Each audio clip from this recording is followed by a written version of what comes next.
Okay, the last part in the strength training series. Okay, throughout the triphasic training and maybe even beyond, depending on the time left in the pre-season, we can incorporate something called accommodating resistance. So first thing we've got listed there is the strength force curve. So say if you do a squat with a dumbbell or barbell, whatever, the hardest portion of the lift is the very bottom of the lift when you lower down to the bottom and have to reverse the lift. Okay, so it's only hard in one part of the lift, so you're pretty much leaving 60% of the lift that doesn't really train anything optimally. So what accommodating resistance is using bands is the best way. Bands that wrap around the top of the bar, under your feet, under weights on the ground, whatever.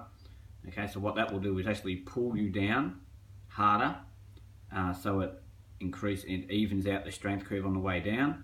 Down the bottom, it will slack off because the band will go back to its normal resting length, where it's still hard anyway. And then as you stand up with the squat, the bands tighten again evening out the strength / force curve. So it evens out the lift and makes it far more efficient than just training 30% of the lift. You get 100% in this one. Okay, with pretty much any free weight exercise, you've got something called deceleration, which is when you come to the top of the lift. We're going to use the squat again. Just as you come past the sticking point near the bottom position, okay, you don't actually push up anymore. You've just got momentum taking you up, plus you've got the nervous system kicking in, which decelerates the lift, so you don't lift yourself off the ground or pull a leg out of its socket or something like that. The nervous system will put the brakes on. It'll just do it automatically. It'll do the same thing with a bench press or a shoulder press. But what the bands do, because it's supplying resistance, you'll accelerate through the whole portion of the lift right to the top. And if you don't, you won't make the lift. So they're good for that as well. When you're trying to peak, really hit your straps coming into round 1 practice games.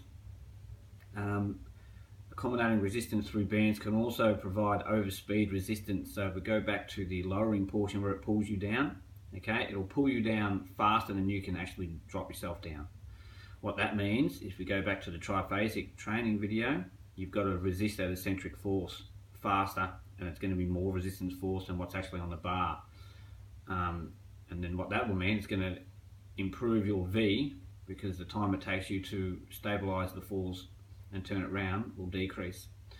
So it's very good for overspeed resistance in your peaking phase. So that's accommodating resistance. Any questions? Let me know.